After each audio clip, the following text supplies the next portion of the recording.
Well, my friends, it is so nice to be with you today. I am enjoying the good old summertime.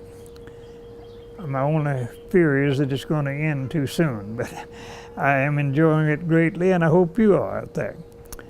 It's a pleasure to be able to talk to you again and tell you something about our beloved old Bristol.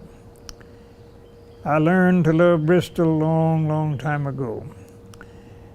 Actually, I'll have my 61st anniversary in Bristol come this August the 20th at 4 p.m.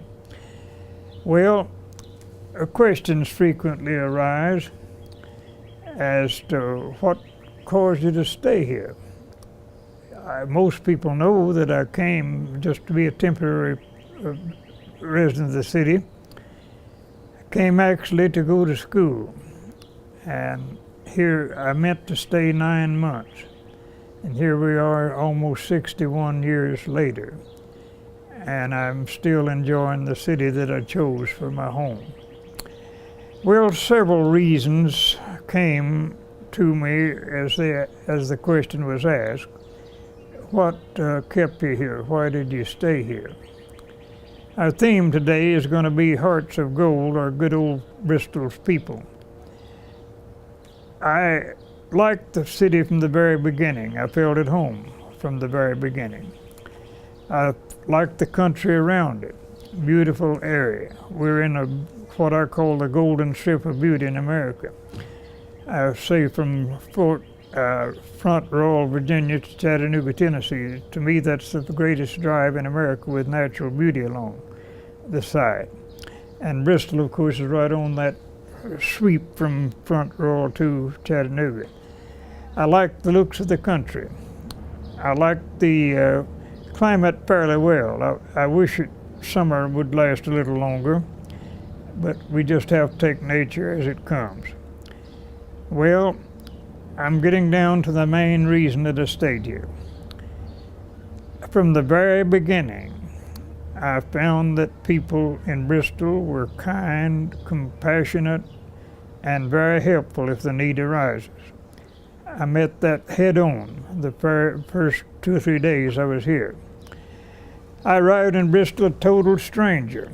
I didn't know one person here, nor did one person know me.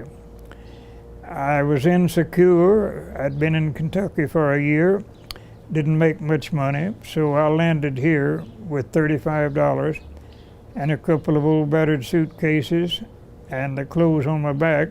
That was just about my total estate at the time. I had not, when I left Hazard, Kentucky, I didn't have breakfast. I had a candy bar at Jenkins, Kentucky, and my first supper in Bristol consisted of a payday candy bar and a glass of tap water in a hotel that didn't have air conditioning. It had fans in the attic trying to keep it cool, but it was actually very hot. But, now that was on a Thursday. By Saturday night, I had been invited into a local home for a great meal. And not only that, but a group a day or two later took me to a picnic they had at Bristol Caverns. I got a good meal there. And within a week's time, I had made a lot of friends, and those friends were so kind and helpful to me. I spent my 24th birthday digging roots where they'd cut down a hedge and they wanted the roots dug out at an apartment house on Kentucky Avenue. And even there I learned about golden-hearted Bristolians. A lady upstairs saw me laboring out there in that hot sun. It was a very hot day. Sweating like everything, trying to dig those roots out. Sent her 10-year-old, I would guess, son down with a big pitcher of lemonade. And that was the best lemonade I ever had in my life, mainly because I needed it. This is another story, but that son went on to become a general in the U.S. Air Force. A kind-hearted little boy, a kind-hearted mother. Now let's go back to history. You know, my theme is history, my life is history, my forte is history. And let me tell you about other people in Bristol that have had experiences with the golden-hearted people. Now, in my book, Pioneers in Paradise, there's a chapter that tells about the mean things that have happened here. But cut that a little bit more suitable to my readers, and to make it compare with others.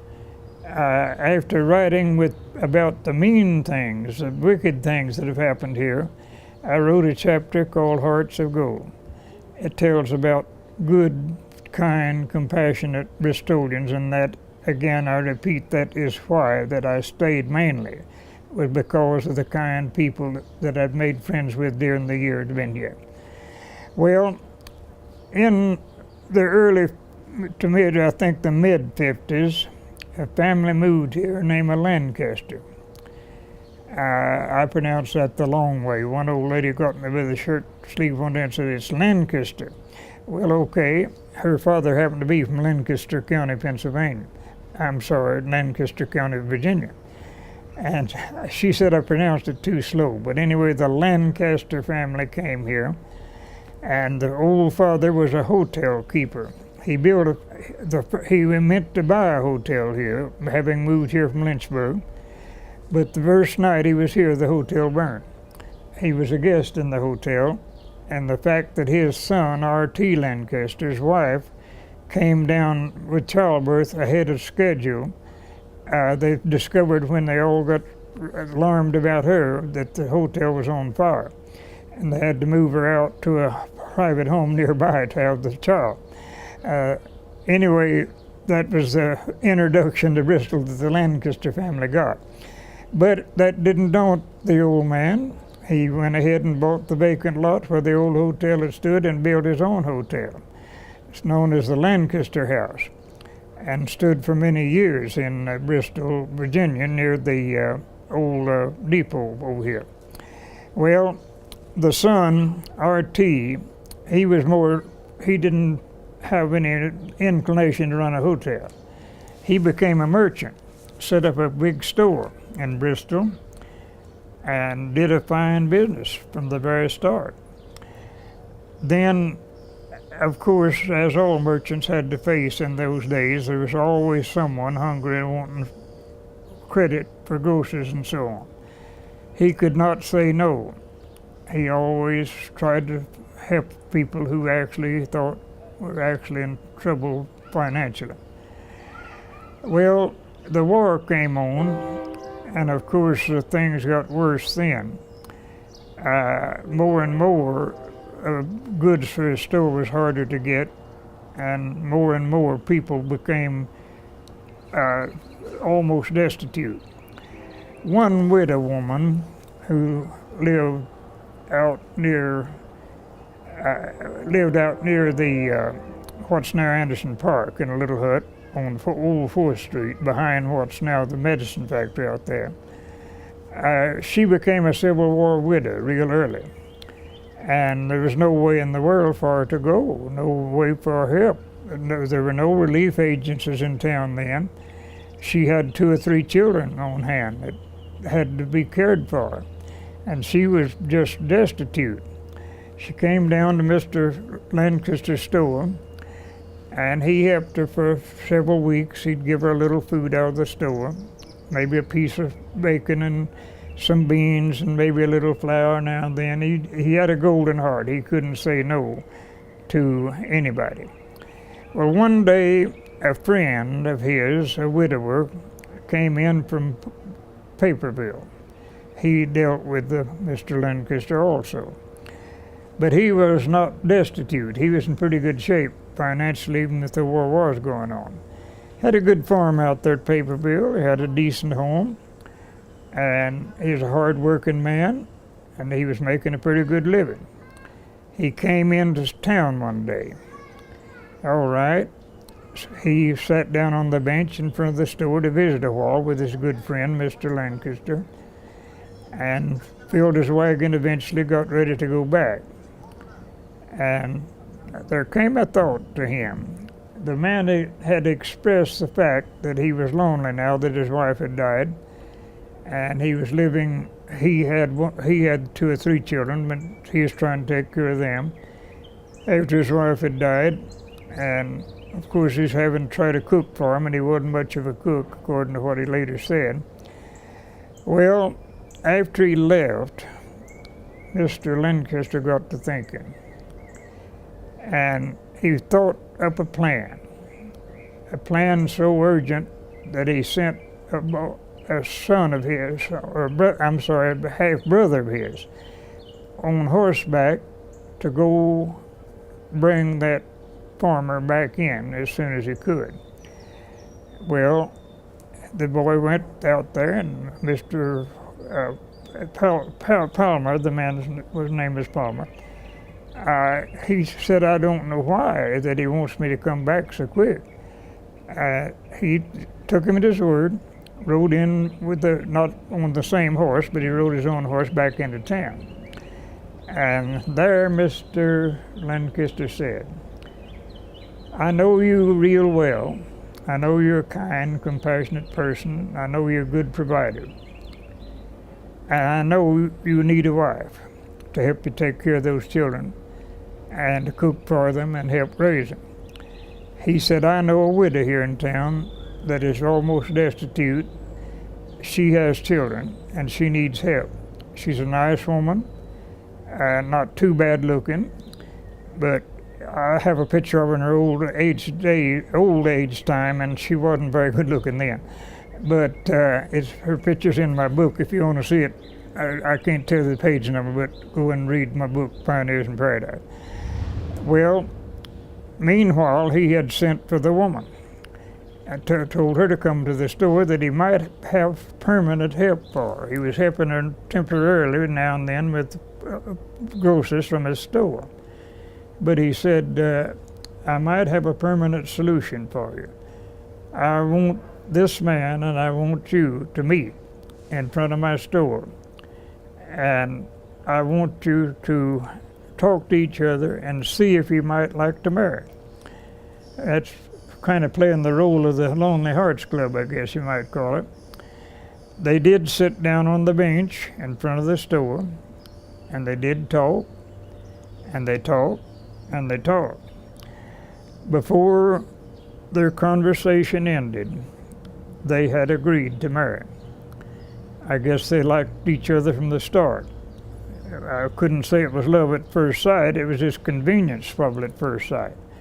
But nevertheless, they made the deal right there and sent for the license to marry the next day. And of course, they had to send someone to Blounteville down to get the license. And the person came, and old Reverend James King, who was nearing his time of departure from this world, was living then on State Street, what's now, it was Main Street at the time. They walked down to his beautiful home there on the corner of Moore and State, and standing before a mantel in his fine parlor, he was a wealthy old fellow, and of course he had a nice home. The lady was very poor, the man wasn't, but they deserved a good wedding. So they married. He had brought his wagon that time, and after the marriage, they got in the wagon. She rode by him in what they call the spring seat, on out to Paperville. Yes, and I can say this story has the fairy tale ending. They did live happy ever after. His 3 or 4 children and her 3 or 4 children, in time, had 7 half-brothers and sisters, as 7 were born to the couple after they married. Being the youngest of 7 children myself, I can kind of appreciate that. Anyway, when I came here, one of the sons of their marriage was still living, and I had a chance to interview him. And he told me this story so long ago. Well, R.T. Lancaster did not live too long after that. He went bankrupt in the store because of his kindness. He couldn't say no to anyone. Finally just threw the doors open and said, "Come and get it." And they did. He eventually moved to Memphis, Tennessee.